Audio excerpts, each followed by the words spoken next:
الحمدللہ بنعمتہ تتم الصالحات لا حول ولا قوۃ الا باللہ۔ قرآن کے موتی، پرلز آف قرآن۔ آج اس میں سے پارہ نمبر 16 کریں گے، تقدیر کیا ہے اور تقدیر کا لکھا کیسے کبھی ہمیں پسند آتا ہے اور کبھی پسند نہیں آتا، لیکن ہمارا کام کیا ہے کہ تقدیر سے جھگڑو نہیں، تقدیر کو قبول کر لو۔ اگر ہم دیکھیں تو اس پارے میں سورۃ طٰہٰ کی آیت 25 سے 28 میں دعا ہے۔ ہم بھی سوچ کے ساتھ مانگ لیتے ہیں کہ اللہ تعالیٰ ہمارے سینوں کو کھول دیں۔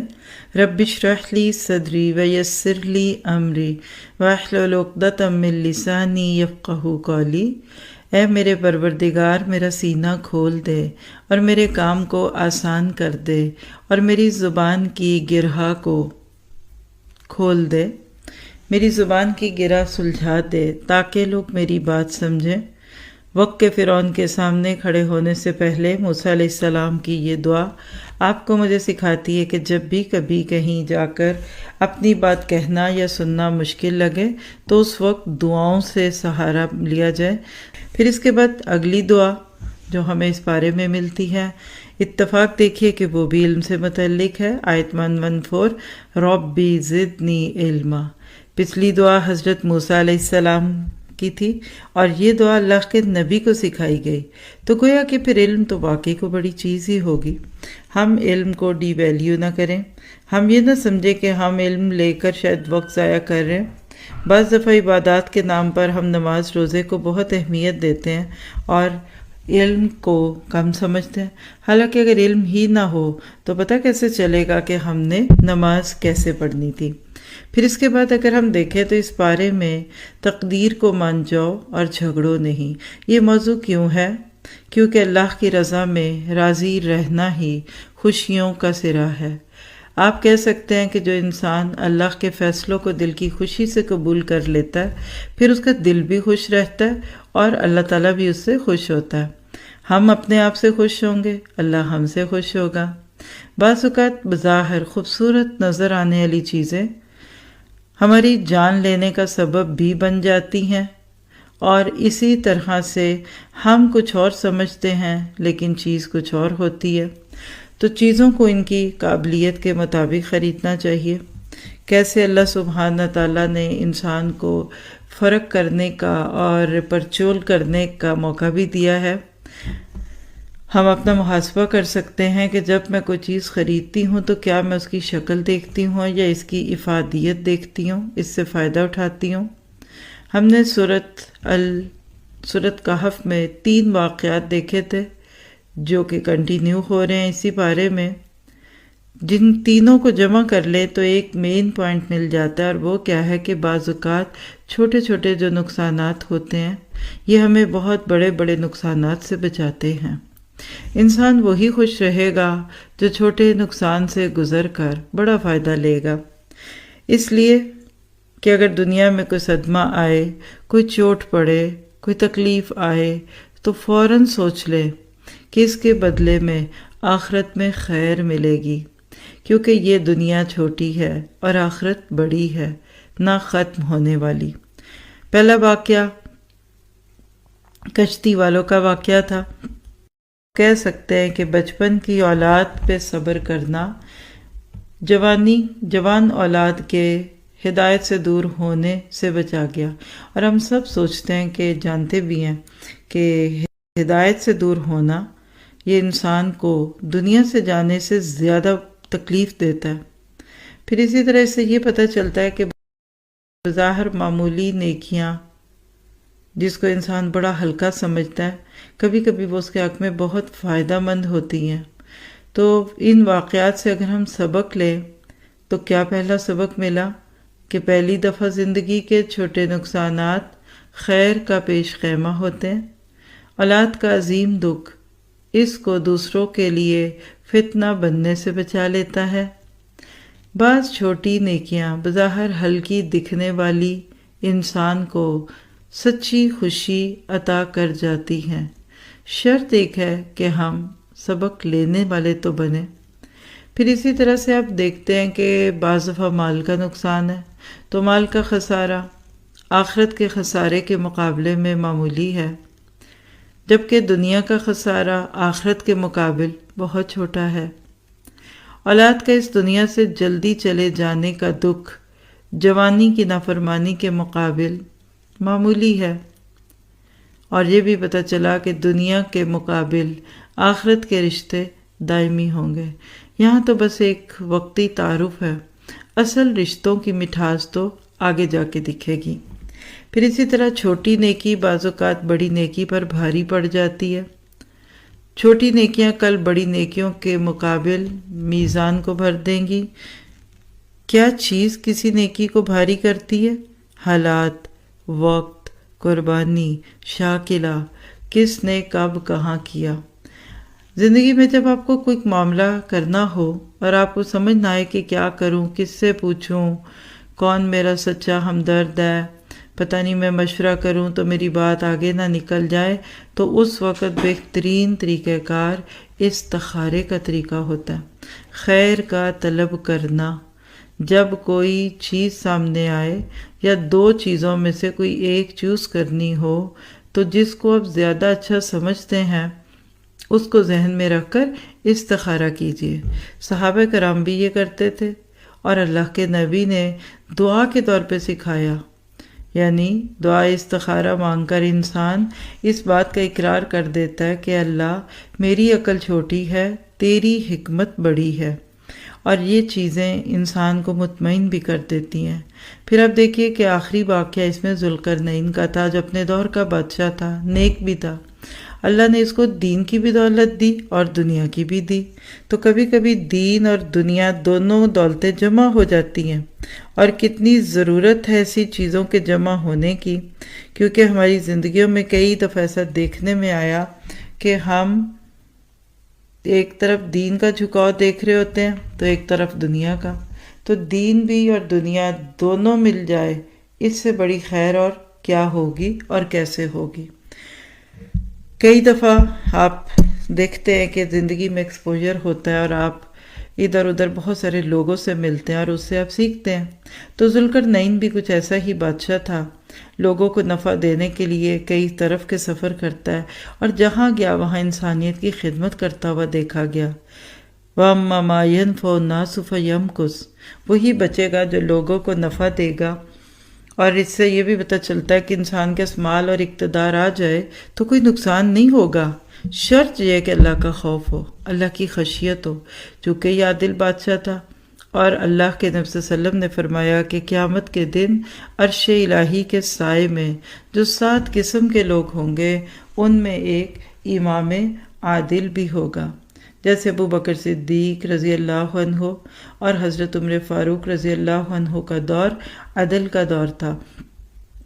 اقتدار بھی اپنی جگہ اچھا برا نہیں ہے، اگر آپ اس کو عدل اور انصاف کے ساتھ رکھیں اپنی جگہ پہ، اس کی لیمٹس ہوں، اور اللہ کرے کہ آج بھی لوگ جو سیاست کے نام پر ملکوں کے فیصلے کرنے کے مکلف بن جاتے ہیں، اللہ تعالیٰ ان کو بہترین رول ماڈل بنا دے۔ پھر یاجوج ماجوج کا تذکرہ ہوا، اور یاجوج ماجوج کیا ہے؟ ایک مخلوق ہے، اتنی کثرت ہے کہ ایک مرتا ہے تو پیچھے ہزاروں کا خاندان چھوڑ جاتا ہے۔ قیامت کی 10 بڑی علامتوں میں سے ایک علامت یاجوج ماجوج کا نکلنا ہے۔ زمین پہ بہت تباہی مچائیں گے، بہت دنگا فساد کریں گے، زمین آلوں کو ماریں گے، دریاؤں کے پانی پی جائیں گے، جہاں جائیں گے جگہ خالی کرتے جائیں گے، ہاں، اور کہیں گے کہ چلو ہم نے زمین والوں کو تو مار دیا، اب آسمان والوں کو مارتے ہیں، اوپر تیر پھینکیں گے، اور وہ تیر اللہ کے حکم سے خون سے آلودہ نیچے گریں گے، تو وہ اپنے زوم میں خوش ہوں گے کہ ہم نے اوپر والوں کو بھی ختم کر دیا۔ یاد رکھیے یہ بہت بڑا فتنہ ہوگا۔ یہ وہ وقت ہوگا کہ جب ایک انسان قبرستان کے پاس سے گزرتے ہوئے کہے گا کاش میں زمین کے اوپر نہیں، زمین کے اندر ہوتا۔ جب ان کے مرنے کا وقت آئے گا تو اللہ تعالیٰ ایک بیماری کے ذریعے ان کو ماریں گے، آسمان سے اتنی تیز بارش ہوگی کہ ان کی لاشوں اور ہڈیوں تک کو بہا کر لے جائے گی۔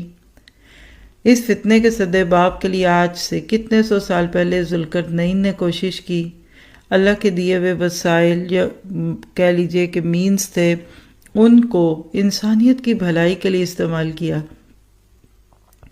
اور آج اب دیکھیے کہ عموماً ریسورسز کو مس یوز کیا جاتا ہے۔ ماضی میں کیسا فتنہ گزرا کہ جب دنیاوی ترقی کو انہوں نے دین کے نقصان کا ذریعہ سمجھ لیا کہ شاید ہم دنیا میں ترقی کریں گے تو ہمارا دین غلط ہو جائے گا، حالانکہ ایسا نہیں ہے۔ ربنا آتنا فی الدنیا حسنۃ وفی الآخرۃ حسنہ۔ مسلمان کو وسائل استعمال کرنے کی سب سے زیادہ ضرورت ہے، اور جتنی آج ہے اتنی شاید کبھی نہ تھی۔ اس دور کا شرک مادہ پرستی کا دور ہے، شرک ہے، مٹیریلزم کا شرک ہے۔ آج اگر ہم اس دنیا میں اللہ کے پیغام کو پھیلانا چاہتے ہیں، ہر ممکن وسائل استعمال کرنے ہوں گے، ہر وہ میڈیم جہاں سے کفر اور شرک اور شیطانی چیزیں نشر ہوں وہاں سے اللہ کا کلام پیش کرنا ہوگا، اور کوشش کرنی ہے کہ اللہ کے دین کی بات وہاں تک پہنچائیں جہاں تک پہنچا سکتے ہیں۔ اللہ کے نبی ایک بار اپنی زوجہ کے ساتھ تھے، گھر میں آرام فرما رہے تھے، گھبرا کر اٹھ گئے۔ بیوی نے پوچھا کیا ہوا؟ آپ نے فرمایا عرب کے لیے ہلاکت ہے، یاجوج اور ماجوج نے آج اس دیوار میں اتنا سوراخ کر دیا۔ پھر آپ نے اپنی انگلی کے اشارے سے بتایا، یعنی جیسے گول ہلکا سا بنا کر آپ کہتے ہیں نا کہ اس طرح اتنا ایسے، تو آپ نے اس چیز کو واضح کیا۔ اور پھر آیت 100 سے 101 ان کفار کا ذکر ہے جو کچھ سننے کو تیار ہی نہیں۔ قیامت کے دن دوزخ ان کے سامنے لائی جائے گی۔ ہم بھی اپنا محاسبہ کرتے ہیں، کیا میں نصیحت کی طرف سے اندھی یا بہری تو نہیں بنی ہوتی؟ سننے کو تیار ہوتی ہوں۔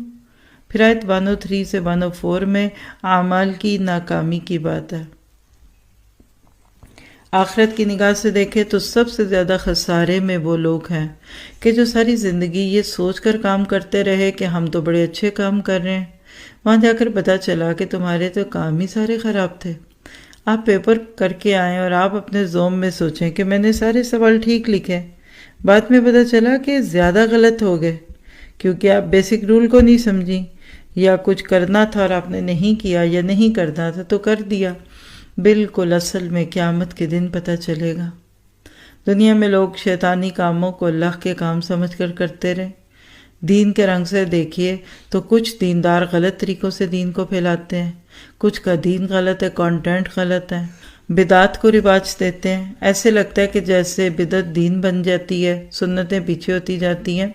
تو ایسے لوگ جو دین کے نام پہ یا تو گمراہ ہیں یا نیتیں خراب ہیں، ریا ہے، دکھاوا ہے، لوگوں میں شہرت پانا چاہتے ہیں، تو وہاں جا کر کچھ بھی نہیں ملے گا۔ ایسی پٹاری جس کو کھولیں تو اندر ایک روٹی بھی نہ ہو، ایسا ڈبہ جس کو کھولنے پہ پتہ چلے کچھ بھی نہیں۔ ہم سب اپنے آپ کو چیک کر سکتے ہیں کہ میں کہاں کھڑی ہوں۔ یہ دنیا اسباب کے پردے میں چھپی ہوئی ہے۔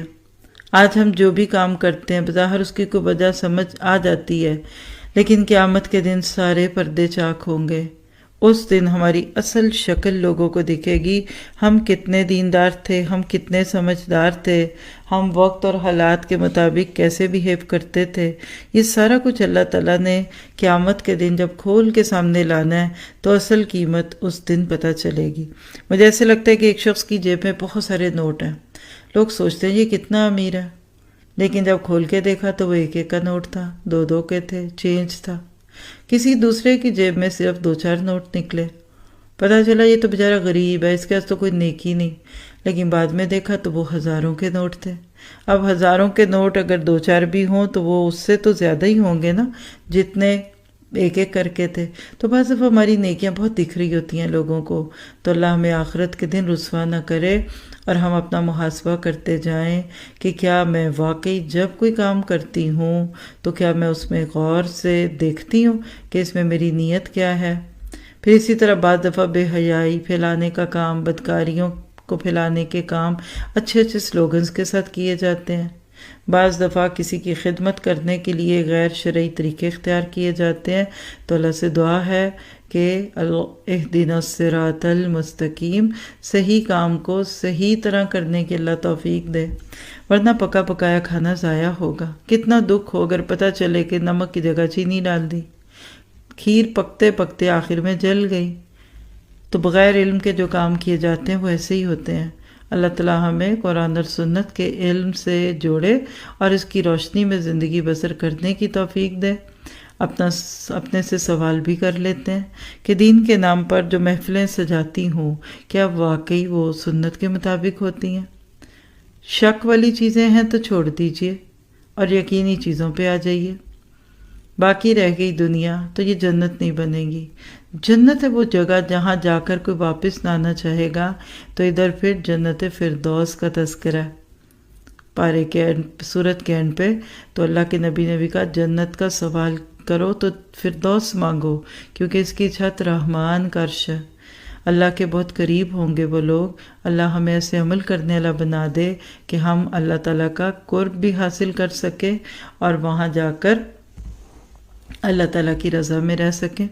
پھر آخری جو 2 آیات ہیں سورت کی وہ بڑی غور طلب ہے۔ سارے سمندروں کو ملا کر سیاہی بنا دو، اور سورہ لقمان میں ہم پڑھیں گے کہ درختوں کے قلم بنا دو اور اللہ کی باتیں لکھو۔ یہ سب کچھ ختم ہوگا لیکن رب کی باتیں ختم نہیں ہوں گی۔ کیوں؟ اس لیے کہ اس کے عجائب، اس کی قدرتیں یہ بڑھتی جا رہی ہیں۔ اس کی شان، اس کے مقام کو ہم کبھی بیان نہیں کر سکتے۔ وقت کے ساتھ جتنے علوم آ رہے ہیں، اٹامک، نیوکلیئر، الیکٹرانک اور اسی طرح ڈیجیٹل دنیا، ہر ایک فیلڈ میں اللہ کی نئی شان دکھتی آ رہی ہے۔ کیسے ہمارا رب ہماری زندگیوں کو چلاتا ہے؟ جب اس کی شان اتنی ہے تو کیا یہ ممکن ہے کہ ہمیں اس کا کوئی طریقہ پسند نہ آئے؟ اس لیے تقدیر سے لڑنا نہیں، اس کو قبول کرنا ہے۔ بعض دفعہ ہم نہ سمجھی میں کہتے ہیں ہاں فلاں فوت ہو گیا، آؤ افسوس کر کے آتے ہیں۔ نہیں، مجھے آپ کو کہاں حق ہے اللہ کے کسی فیصلے پہ افسوس کرنے کا؟ بس آپ اور میں اس کو قبول کر لیں۔ کچھ رشتے ناتے ایسے ہوتے ہیں ہمیں اچھے نہیں لگتے، لوگ ہم سے ناراض رہتے ہیں، رشتہ ادھر نہیں ادھر ہونا تھا۔ بھئی اللہ کا فیصلہ تھا، باپ کی میرے سے ہی شادی ہونی تھی، میری آپ سے ہی ہونی تھی، یہی بچے ملنے تھے، یہی پیرنٹس ملنے تھے، یہی بھائی بہن ملنے تھے۔ کیا کریں گے آپ؟ لڑیں گے؟ ناراض ہوں گے تو جائیں ملنے تھے۔ کیا کریں گے آپ؟ لڑیں گے؟ ناراض ہوں گے تو جائیے۔ آپ دیکھیے کہ کسی کو جلانے کے لیے کوئی کوئلہ پکڑے تو پہلے اپنے ہاتھ جلتے ہیں، تو جو تقدیر پہ راضی نہیں ہوتے نا ان کا دل کڑتا رہتا ہے، جلتا رہتا ہے۔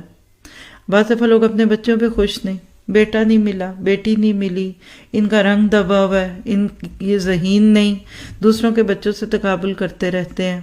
تو ایسے لوگوں کو یہی سبق ہے اس بارے میں کہ تقدیر سے لڑنا نہیں، اس کو مان لیجئے، ناکامیوں کو کامیابی بنا لیں۔ آپ کو ایسے لگے گا کہ آپ سانس لینے لگ گئے، ورنہ جو ملے گا اس کے بعد ایک اور دروازہ کھلے گا، یہ کیوں نہیں ملا؟ تو خوش رہنے کا راز اللہ کے فیصلوں پہ خوش ہو جاؤ، راضی ہو جاؤ۔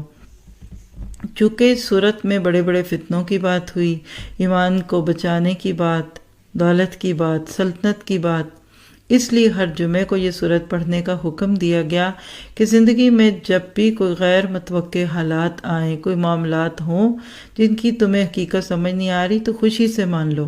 ڈونٹ بی ریئیکشنری، رد عمل کا شکار نہیں ہونا، پریشان نہ ہو، اپنی عقل کے گھوڑے نہ دوڑاؤ۔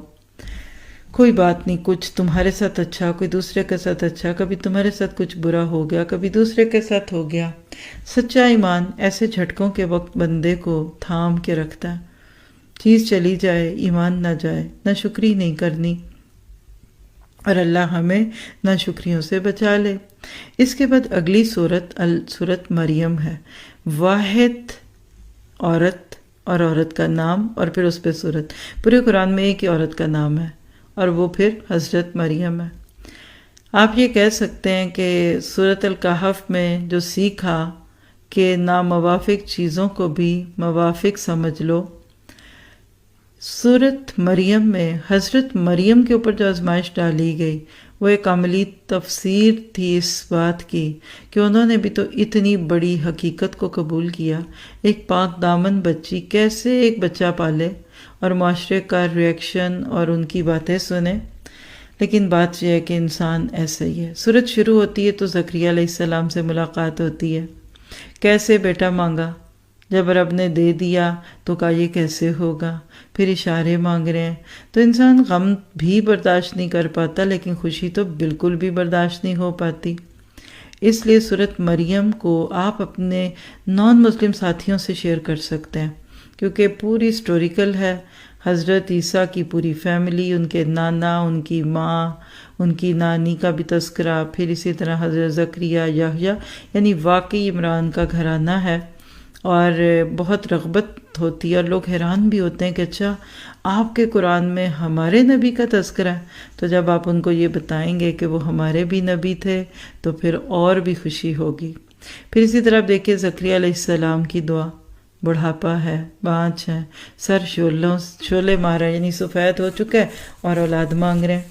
لوگوں کے سامنے تو انسان ایسی بات مانگے تو بابلا کہلائے، یہ رب کا ادارہ ہے کہ جو مرضی مانگ لو۔ اور مانگ کس لیے رہے تھے؟ اپنے دین کے لیے، اپنی دولت کا وارث نہیں چاہیے تھا، اپنے بعد دینی وارث مصلح، کیونکہ یہ دین کی کوششیں ادھوری رہ جائیں گی۔ اگر ان کو آگے لینے والے لوگ نہیں ہوں گے تو ہمارے جاتے ہی سب ختم ہو جائے گا۔ اس لیے دعا کرتے ہیں کہ اللہ ہمارے بعد ہمارے لیے دین کے وارث بھی پیدا کرنا، جو ان کاموں کو اور اچھے طریقے سے آگے لے کر چلے، نہ کہ ہمارے دنیا سے جاتے ہی یہ کام ختم ہو جائے۔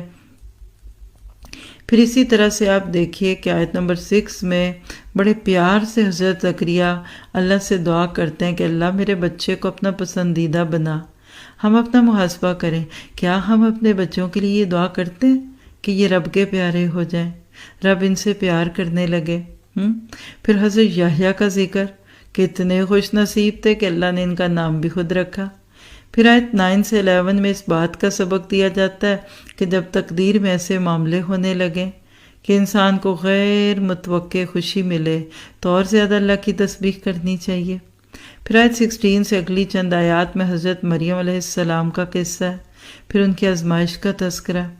ہر نبی کو اور ہر نیک انسان کو مختلف طرح سے آزمایا گیا، کسی کو بیماریوں سے، کسی کو مال کے فتنوں میں، کسی کو قوم کی طرف سے، لیکن حضرت مریم کی آزمائش تو بالکل ایک انوکھی آزمائش تھی۔ صدیق کا پاک صاف عورت، لیکن اللہ نے اس کو عزت سے آزما لیا۔ عورت کے تو پاس سب سے قیمتی چیز عزت ہوتی ہے۔ کیسے بی بی مریم نے تقدیر کے اتنے سخت فیصلے کو برداشت کیا، یہ اس بارے کے ساتھ لیجئے۔ پھر بن باپ کے عیسیٰ علیہ السلام کا اس دنیا میں آنا، اللہ تعالیٰ چاہتے تھے کہ حضرت عیسیٰ کو لوگوں کے لیے نشانی بنائیں کہ اللہ ہر طرح کی تخلیق پہ قادر ہے۔ 4 قسم کی ممکنہ تخلیقات پیدا کر دیں، جس میں سے ہم دن رات عورت مرد کے ذریعے سے بچے کا پیدا ہونا دیکھتے ہیں۔ حضرت عیسیٰ کو بغیر کسی عورت کے، اور حضرت حوا کو بغیر کسی، یعنی حضرت عیسیٰ کو، حضرت آدم کو بغیر کسی عورت اور مرد کے، اور بی بی حوا کو بغیر کسی عورت کے پیدا کیا، اور حضرت عیسیٰ کو بغیر باپ کے۔ یہ اللہ کی مثالیں ہیں، یہ اللہ ہی جانتا ہے۔ اللہ تعالیٰ یہ دکھانا چاہتا ہے کہ میں ہر چیز پہ قادر ہوں۔ پھر اسی میں ذرا سا آگے بڑھتے ہیں تو حسرتوں کا دن قیامت، آیت 39 میں، جنہوں نے غلط کام کیے اس پہ حسرت کیوں کیے، اور جنہوں نے اچھے کیے ان کو یہ افسوس اور اچھے کیوں نہ کر لیے، اور اچھی طرح سے کیوں نہیں کیا۔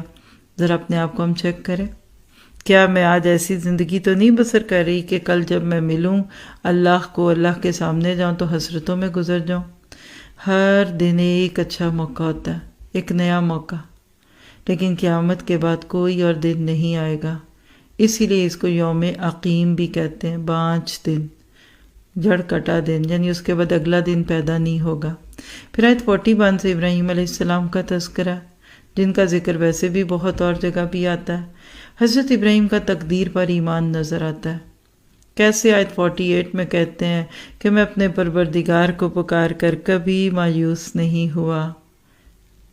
اور ابراہیم اپنے والد سے اللہ کی خاطر الگ ہوئے تو اللہ نے اسحاق اور یعقوب جیسا پہلے بیٹا اور پھر پوتا دے دیا۔ نسل چلی، کیا پتہ چلا کہ زندگی کے کسی بھی حصے میں اگر آپ کو اللہ کو یہ دکھانا پڑے کہ اللہ میں تیرے لیے سب کچھ چھوڑ سکتی ہوں، پھر خوشخبریاں ملتی ہیں، پھر نعمتیں ملتی ہیں۔ اللہ کے لیے پچھلے سہاروں کو چھوڑنا پڑتا ہے۔ تقدیر کے موضوع پہ حضرت علی رضی اللہ عنہ کی ایک بڑی پیاری مثال ہے۔ کسی نے پوچھا کہ تقدیر کیا ہے، کتنا ہمارا اختیار ہے اور کتنا اللہ کا؟ کہنے لگے ایک پاؤں اٹھاؤ، اٹھا لیا۔ کہا دوسرا بھی اٹھاؤ، کہا یہ تو نہیں کر سکتا، کہا بس یہی تقدیر ہے، آدھا ہمارا اختیار ہے اور آدھا اللہ کا۔ دو ارادے ملتے ہیں تو تقدیر بنتی ہے، اور تقدیر اور تدبیر میں توازن ہو تو ہی انسان اللہ کے فیصلوں کو قبول کرتا ہے۔ پھر کچھ انبیاء کے تذکروں کے بعد آیت 59 میں ایسے لوگوں کا ذکر ہے جو نمازوں کو ضائع کرتے اور خواہش نفس کی پیروی کرتے ہیں، اپنا محاسبہ کرتے ہیں کہ آج ہماری نمازیں ضائع تو نہیں ہوتی، اور ہوتی ہیں تو کس خواہش کی بنا پہ ہوتی ہیں، مثلا فجر نیند کے غلبے کی وجہ سے، ظہر اسکول کالج یا یونیورسٹی کی تعلیم کی وجہ سے، عصر قیلولے کی نظر، اور مغرب کی نماز گھر کے کام کاج اور چاول پکانے میں، چیزوں کو سمیٹنے میں، اور عشاء سارے دن کی تھکن، سارے دن کی پریشانیاں، اب تھک گئی ہوں، ذرا سو لوں پھر اٹھ کے پڑھوں گی۔ جتنا خواہشوں کا غلبہ ہوتا جائے گا اتنی نیکیاں کم ہوتی جائیں گی۔ اور آیت 63 سے پتہ چلتا ہے کہ جنت کی قیمت تقویٰ ہے۔ آیت 71 پل صراط سے متعلق، جو جنت اور جہنم کے بیچ میں ایک پل ہے۔ میدان محشر سے جنت میں جانے کے راستے میں جہنم ہے، اور ہر ایک کو اس پل سے گزرنا ہے، جو اپنے اعمال کے اعتبار سے گزریں گے۔ یہ دنیا کی صراط مستقیم، آخرت کا پل صراط ہے۔ اللہ جن کو بچانا چاہے گا ان کو بچائے گا، اور پل صراط ایک قسم کا آپریشن تھیٹر ہے، وہاں روکا جائے گا۔ حرام کا خون، دلوں کے بغض کینے، آپس کے لین دین وہاں پورے ہوں گے۔ آنکڑے ہیں، کنڈے نہیں ہوتے جیسے، اور ہر بندہ اپنے اپنے اعمال کے مطابق وہاں سے گزرے گا، کوئی بھاگ کر، کوئی چل کر، کوئی گھوڑوں کی طرح سے سوار ہو کر، اور اسی طرح کچھ گرتے پڑتے۔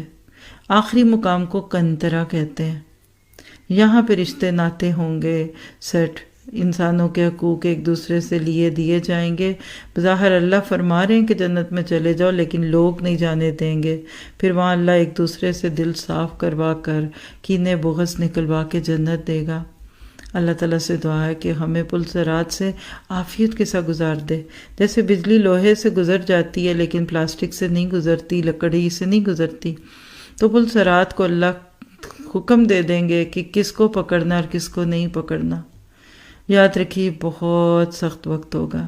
حضرت عائشہ نے بھی ایک موقع پہ اللہ کے نبی سے پوچھا تھا کہ کیا قیامت کے دن آپ اپنے گھر والوں کو یاد رکھیں گے؟ تو اس میں آپ نے جو بات کہی اس کا خلاصہ کیا تھا کہ 3 مقام ایسے ہیں کہ کوئی ایک دوسرے کو یاد نہیں رکھے گا، اور ان میں سے ایک پل صراط کا ہوگا۔ پھر سورہ حدید اور تحریم میں پل صراط کا تذکرہ ہے کہ وہاں لوگ اندھیروں میں ہوں گے، ایک دوسرے سے بھیک مانگ رہے ہوں گے نور کی، روشنی کی۔ ربنا اتمم لنا نورنا، اے رب ہمارے نور کو پورا کر دے۔ اور پل صراط ہی وہ جگہ ہے جہاں سے کچھ گناہ گاروں کو پھر جہنم میں گرایا جائے گا، اور اپنے گناہوں کی سزا بھگت کر پھر وہ واپس جہنم سے جنت کی طرف لائے جائیں گے۔ تو اللہ سے دعا ہے کہ وہ ہمیں اپنی محبت دے، ایسے کام ہمیں کرنے کی توفیق دے کہ جس کے بعد اللہ دلوں میں ہمارے لیے پیار بھی ڈال دے، کیونکہ اس صورت کے اینڈ پہ اللہ نے کہا کہ ایمان والوں اور عمل صالح والوں کے لیے اللہ دلوں میں پیار ڈال دیتا ہے۔ مومن سے محبت کی بھی جاتی ہے اور وہ محبت کرتا بھی ہے، یعنی مومن سراپا محبت ہوتا ہے۔ اور وہ روایت آپ نے کئی بار سنی ہوگی نا کہ جبرائیل علیہ السلام کو اللہ تعالیٰ کہتے ہیں مجھے فلاں سے محبت ہے، تم بھی اس سے کرو۔ پھر جبرائیل بھی اس سے محبت کرتے، پھر آسمانوں کے فرشتوں کے دلوں میں محبت ڈالی جاتی، اور حتیٰ کہ پھر دنیا کے فرشتے اور دنیا والوں کے دل میں اس کی محبت ڈالی جاتی، پھر اس کے لیے دنیا میں قبولیت رکھ لی جاتی ہے۔ اللہم اجعلنا منہم۔ آج بھی ہمارے دلوں میں کچھ نیک لوگوں کے لیے کتنی محبتیں ہیں، یہ اللہ کی طرف سے ڈالا ہوا پیار ہے۔ تو یہاں سورت مریم پوری ہوتی ہے جو حضرت عمر کے قبول اسلام کا بھی ذریعہ بنی، اور اگلی سورت طٰہٰ کہ جس میں اللہ تعالیٰ کیسے خوبصورت طریقے سے حضرت موسیٰ کی پوری سٹوری بھی سناتے ہیں۔ اور آپ کہہ سکتے ہیں کہ سورت طٰہٰ میں اتنے خوبصورت طریقے سے خشیت الہی کا تذکرہ، یعنی اس میں آپ کو اللہ کے لیے خشیت اور انذار کا لفظ بہت دکھتا ہے، کیسے دنیا میں اللہ تعالیٰ اپنے کاموں کے لیے راستے ہموار کرتا ہے۔ بڑی نرم سی صورت ہے، پڑھتے وقت محبت بھی محسوس ہوتی ہے، اور انسان ان صورتوں کو پڑھتے وقت ضرور یہ سوچتا ہے کہ کیا واقعی میں اتنا خوش قسمت ہوں کہ یہ کتاب میں پڑھ سکوں اور مجھے سمجھ آئے، نیت کیجئے کہ میں نے اس کتاب کو سمجھ کے پڑھنا ہے اور انشاءاللہ تعالی اللہ کی محبت کو پانا ہے۔ آپ دیکھیں گے ہر انسان کے دل میں محبتیں ہیں نا، اللہ ہر بندہ چاہتا ہے کہ اس کو محبت ملے، بچے تک چاہتے ہیں، بڑے بھی چاہتے ہیں۔ اور اسی طرح سے جب آپ سورۃ طٰہٰ پڑھتے ہیں تو موسیٰ اور بنی اسرائیل کا تذکرہ ہے، اسی میں اللہ تعالیٰ کے تعارف کی بات ہے۔ حضرت موسیٰ کے ساتھ جو اللہ تعالیٰ کا کلام تھا وہ اس صورت میں آتا ہے، تو اللہ تعالیٰ تقدیر کو ماننے اور نہ ماننے والوں کے رویے اس صورت میں بتاتے ہیں۔ حضرت موسیٰ کا کردار اگر آپ اس صورت کی روشنی میں دیکھیں تو پہلی تو بات یہ ہے کہ اپنی ہر آزمائش میں پورے اترے، اللہ تعالیٰ کے فیصلوں پہ راضی ہو کر اپنی قیمتی متاع یعنی لاٹھی کو اللہ کی راہ میں ڈال دیا۔ اللہ تعالیٰ کی جب بات انہوں نے مانی تو اللہ نے ان کو انعام کے طور پر چنا اور ان کو نبوت عطا کی، اور اللہ کے یقین دلانے پر یقین کی لاٹھی یعنی شریعت کو تھام لیا۔ آج بھی اگر کوئی ایسے کرے گا تو اللہ کے ہاں اعلیٰ مقام پائے گا۔ پھر فرعون کو اللہ کا حکم سنایا، دعوت دی، لیکن اس نے سرکشی کی، یعنی فیصلہ وہ ہو گیا جو نہیں ہونا تھا۔ پھر اسی طرح سے فرعون نے چونکہ بات نہیں مانی، شریعت کو اپنے گلے کا ہار بنانے کی بجائے اس نے شریعت کی لاٹھی کو اپنے عہدے کے لیے خطرہ جانا، نتیجتاً غرق کر دیا گیا۔ پھر آپ دیکھتے ہیں کہ کس طریقے سے اللہ سبحانہ تعالیٰ سورۃ طٰہٰ میں مختلف طریقے سے لوگوں کو یہ بات بتاتے ہیں کہ جو اللہ کے فیصلوں پہ راضی ہو جاتا ہے اللہ تعالیٰ اس سے راضی ہو جاتے ہیں۔ اور اسی طرح سے اللہ سے باتیں کرنا، نماز میں بہتری پیدا کرنا، یہ ساری چیزیں عملی ہیں۔ اللہ سے دعا کرتے ہیں کہ اللہ ہمیں ایسی ہی اطاعت عطا فرمائے جیسی انبیاء کرام کی تھی۔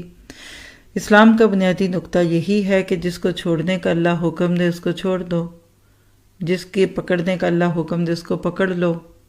کبھی کبھی ہمیں شریعت کے مختلف احکامات سانپوں کی طرح لگتے ہیں، لیکن پکڑیں تو وہ عصا بن جاتے ہیں۔ جس کو یہ بات سمجھ آ گئی اس کے لیے بندگی آسان ہو جائے گی، اور اللہ تعالیٰ ہمیں ایسی چیزوں سے بچا لے جو ہمارے لیے ظاہر بہت ناگزیر ہیں، جیسے کہ سود، لیکن بات اصل میں ہماری زندگی کی خوشیوں کو ختم کر دیتی ہیں۔ موسیٰ علیہ السلام کو کچھ رسیاں دکھی تھیں، آج وہ شریعت کی رسیاں ہیں جن کو لوگ اپنے لیے قید سمجھتے ہیں، لیکن دیکھا جائے تو اللہ تعالیٰ آپ کو مجھے ان ساری چیزوں کے ذریعے یہ سکھاتے ہیں کہ تم میرا حکم سمجھ کر ایک بات کو عمل تو کرو اس پہ، آہستہ آہستہ تم دیکھنا کہ اللہ اپنے وعدے پورے کرے گا اور یہ کل تمہارے لیے عصا بن جائیں گے۔ تو آزمائشوں میں پورے ہونے والوں کو اللہ چن لیتا ہے۔ آیت 44 میں فرعون جیسا دشمن بھی سامنے آئے تو نرمی سے بات کرنا دین کا تقاضا ہے۔ آیت 77 سے پتہ چلتا ہے کہ حضرت موسیٰ کا ایک اور دور شروع ہوتا ہے فرعون سے نجات پانے کے بعد، اور نعمتوں میں من و سلوہ کی نعمت ملتی ہے۔ پھر اللہ کس کو معاف کرے گا؟ جو پہلی شرط توبہ کرے، پھر ایمان لائے، پھر نیک عمل کرے، اور پھر اس کے بعد استقامت کے درجے پہ ہو۔ اور بالکل سورت کے اینڈ پہ پھر اللہ تعالیٰ کہتے ہیں قرآن تو ایک نصیحت ہے، آیت 99 میں۔ تو اللہ کے نبی کے ذریعے آپ کو مجھے بھی بتا دیا کہ جو اس نصیحت سے منہ موڑے گا قیامت کے دن وہ گناہوں کے بوجھ اٹھائے گا۔ پھر آیت 103 سے اگلی چند آیات میں قیامت کے منظر، اور آیت 115 میں آدم علیہ السلام کا تذکرہ، اور شیطان انسان کا ابدی دشمن ہے۔ گویا کہ آپ کہہ سکتے ہیں کہ سورۃ طٰہٰ میں عمل کے بہت سے نقطے ہیں۔ 124 125 عمل اور نصیحت کے اعتبار سے اہم آیات ہیں۔ وَمَنْ أَعْرَضَ عَنْ ذِكْرِي فَإِنَّ لَهُ مَعِيشَةً ضَنْكًا، جو آنکھیں بند کر کے اللہ کی آیات کو پڑھ کر بھی نہ سمجھیں، ان کے لیے جنت میں ٹھکانہ نہیں۔ اللہ کو راضی کرنا ہے تو اس کی ہر بات کو ماننا پڑے گا، اور اسی طرح سے اللہ تعالیٰ فرماتے ہیں کہ جو دنیا میں اس کتاب سے اندھے رہے، اللہ وہاں ان کو اندھا کر دے گا۔ تو ضرورت ہے کہ ہم اللہ تعالیٰ سے اپنے گناہوں کی معافی مانگیں، اور اللہ تعالیٰ مجھے آپ کو تقدیر کے ہر فیصلے پہ راضی کر دے، اور باقی چیزیں اللہ تعالیٰ پہ ڈال دیجئے۔ سبحانک اللہم و بحمدک اشہد ان لا الہ الا انت استغفرک و اتوب الیک۔ السلام علیکم ورحمۃ اللہ وبرکاتہ۔